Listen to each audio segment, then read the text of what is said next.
Hey everyone, welcome to my channel Initial Solution. In this tutorial, I'm going to show you how to strike through in Excel. So what you have to do is just go to an Excel sheet and let's select some text that I want to strike through.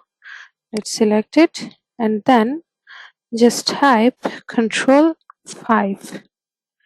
Here you can see strike through is appeared or applied here.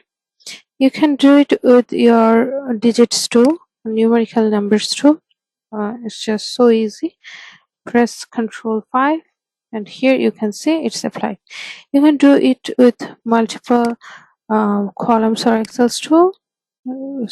Columns or rows too.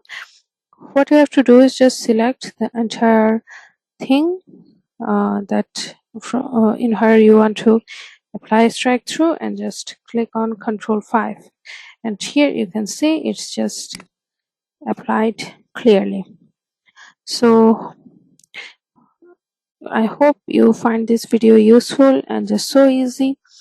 If you find this video useful, then please like, comment and share this video. Subscribe to our channel. Don't forget to press the bell icon to get more useful videos like this. Thank you so much for watching guys. Bye bye for today.